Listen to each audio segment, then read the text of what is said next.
हाय दोस्तों, मैं हूँ फूल कुमारी और मैं सुनाती हूँ आपको मोटिवेशनल कहानियाँ जो मनोरंजन से भरपूर होती है। हमारी ज़िंदगी में कभी कभी ऐसी दुखद घटनाएं घट जाती है जिसकी कभी हमने कल्पना भी नहीं की होती। ऐसा लगता है मानो सब कुछ खत्म हो चुका है, न आगे कुछ दिखता है न पीछे कुछ दिखता है, बस हर तरफ अंधेरा छा जाता है।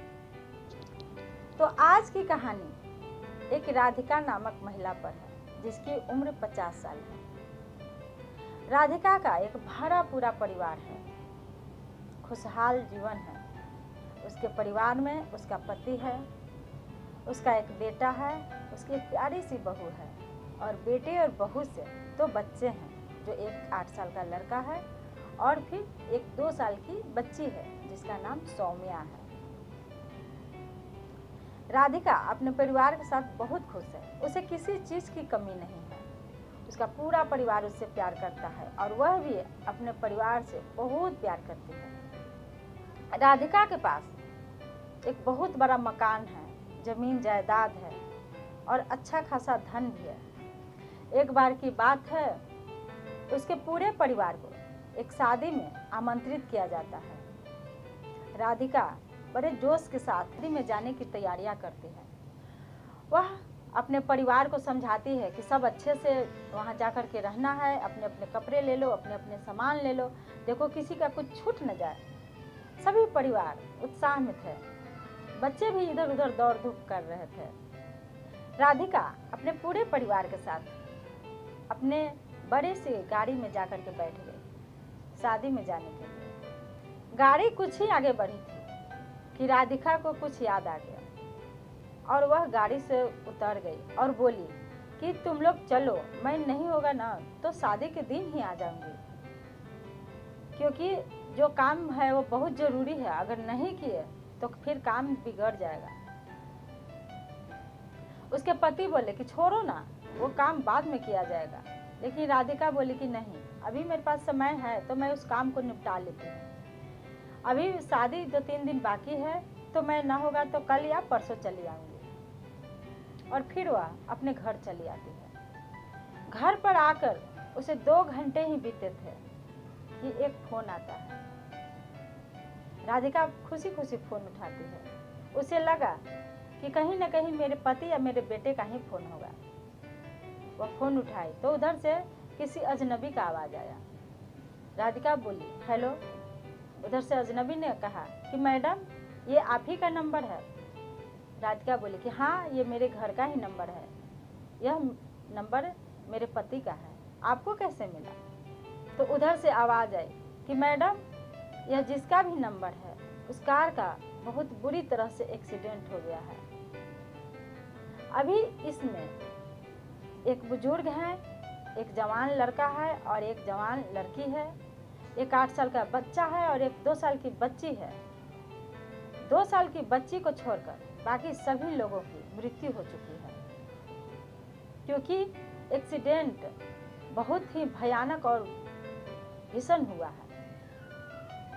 राधिका को काटो तो खून नहीं। वह हताश से फोन पर चिल्लाते रहती है कि कौन ऐसी भद्दा और घटिया मजाक कर रहे हो, मेरे बेटे और बहू को फ़ोन दो, मैं उससे बात करूंगी। लेकिन तभी उधर से एक आवाज़ आती है और वह उससे एक्सीडेंट का, जहाँ पे घटना हुई थी, उसका एड्रेस देता है। राधिका दौड़ी दौड़ी अपने पड़ोस के पास जाती है और पड़ोस वालों को यह बताती है कि मुझे उस जगह पे ले चलिए, शायद वहाँ पे कोई एक्सीडेंट हुआ है। पास पड़ोस वाले जाते हैं साथ में। राधिका वहाँ जाती है, लेकिन उसे अभी भी विश्वास है कि वह मेरा परिवार नहीं होगा। मैं इतनी भी अभागन नहीं हूँ कि मेरे परिवार का एक्सीडेंट हो जाएगा। लेकिन जब उस जगह पे जाती है तो राधिका अपने पति, अपने बेटे और अपने बहू को मृत्यु की गोद में देख करके बदहवास हो जाती है। वह उन लोग के पास जाती है, उसे उठाने की कोशिश करती है, लेकिन वो नहीं उठ पाता है। अगल बगल के लोग उसे पकड़ लेते हैं। उसका पूरा परिवार खून से लथपथ था। लोगों ने बताया कि इनमें से कोई भी नहीं बचा है। राधिका चीखते चीखते बेहोश हो जाती है। जब उसे होश आता है तो अपने आप को हॉस्पिटल में पाती है। वह उठ करके फिर से चिल्लाने लगती है, मेरे बेटे, मेरी बहू और मेरे पति को मुझसे मिला दो। मैं अपने बच्चों से मिलना चाहती हूँ। मैं अपने पोती पोती के साथ मिलना चाहती हूँ। कि डॉक्टर तभी आते हैं और बताते हैं कि माफ़ कीजिएगा, हमने आपके बेटे, बहू और पति और पोता को किसी को नहीं बचा पाया, क्योंकि उनकी मौत जो है स्पॉट डेथ हुई है। राधिका जैसे पागल सी हो जाती है। उसके गोद में एक छोटी सी 2 साल की बच्ची ला करके दे दी जाती है। वह पास पड़ोस वालों के साथ घर पे आ जाती है। घर पर आकर के राधिका बेतहाशा चिल्लाते रहती है।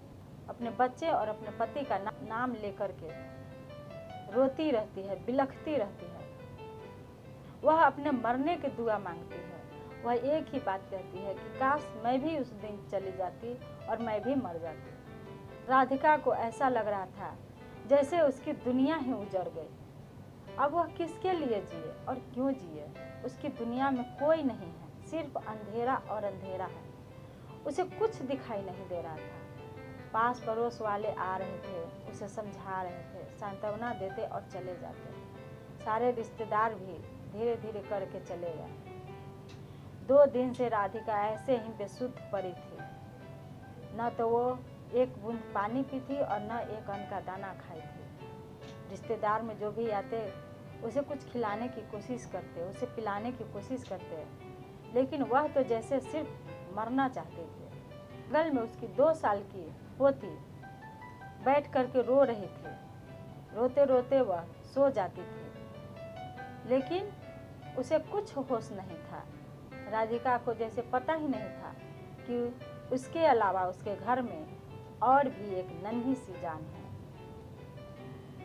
तीसरा दिन बीता। राधिका बेसुध सी आंगन में पड़ी हुई थी कि तभी पड़ोस की कुछ महिलाएं आई और राधिका के पास बैठ गई। वो राधिका को समझाने लगी कि अरे पागल, इस तरह से पड़ी रहोगी तो कैसे चलेगा। कि तभी एक महिला उसमें से 2 साल की सौम्या को गाली देने लगी। वह बोलने लगी कि हाय रे, ये कुलच्छनी क्यों जिंदा है? यह कुलच्छनी ही तो है जो पूरे परिवार को खा गई।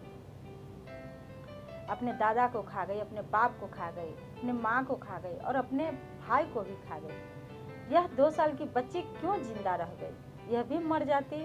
अब राधिका की जिंदगी का तो खुद ठिकाना नहीं है। अब वह इस कुलच्छनी को कैसे पालेगी?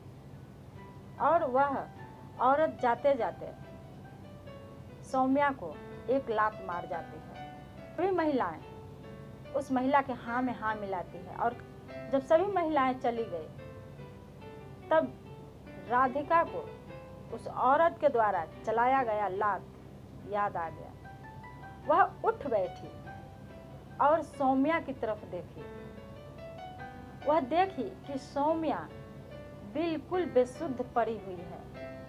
उसका मुंह पूरा सूख चुका था, उसके कपड़े गंदे हो चुके थे, लेकिन किसी ने भी सौम्या की तरफ ध्यान नहीं दिया था। सबको यही लग रहा था कि पूरा परिवार इसका खत्म हो गया है, तो अब ये लोग भी कैसे जिंदा रहेंगे। राधिका सौम्या को देखती रही और फिर पता नहीं क्या हुआ, जैसे उसके जान में जान आ गई। वह दौड़ करके सौम्या को गोद में उठा ली और प्यार से उसका सर सहलाने लगी। सौम्या भी अपनी दादी का प्यार पाकर दादी की ओर देखकर मुस्कुराने लगी। उसकी मुस्कुराहट से मानो राधिका के तन बदन में एक फिर सी नई रवानी दौड़ गई। उसे बहुत अफसोस होने लगा कि मैं इतना अपने दुख में दुखी हो गई, इतने गम में डूब गई कि यह छोटी सी जान मुझे दिखाई ही नहीं दे रही थी। यह मेरे बेटे और बहू की एकमात्र निशानी है। मैं इसे कैसे मरने दूं? और अगर मैं मर गई तो फिर इसकी कौन देख रेख करेगा। राधिका उठी, पास पड़ोस वाले जो दूध दे गए थे वह सौम्या को पिलाई, उसके कपड़े बदले, उसे नहलाई और फिर उसकी देख रेख में जुट गई। अब यह रोज का सिलसिला हो गया। राधिका उतना नहीं हंसती बोलती थी, किसी से बात नहीं करती थी, किसी पास पड़ोस में नहीं जाती थी, लेकिन वह सौम्या का बड़ा ख्याल रख रही थी। वह उसके अच्छे से देख रेख कर रही थी। सौम्या धीरे धीरे बड़ी होने लगी। अब वह स्कूल भी जाने लगी थी। राधिका ने सौम्या को पढ़ाने लिखाने और पालने पोसने में कोई कसर नहीं छोड़ा। इस तरह से सौम्या 21 साल की हो गई। अब वह पढ़ लिख करके एक अच्छी नौकरी भी कर रही थी। राधिका ने बड़े धूमधाम से सौम्या का शादी उसी के साथ काम करने वाले लड़के से कर दिया। वह लड़का भी सौम्या से बहुत प्यार करता था। शादी के कुछ सालों बाद फिर से राधिका के गोद में सौम्या के 2 बच्चे खेल रहे थे। एक लड़का था और एक लड़की थी। सौम्या तो कम ही अपने बच्चों को समय दे पाती थी, लेकिन उसकी नानी राधिका पूरा का पूरा समय उन दोनों बच्चों को दे रही थी।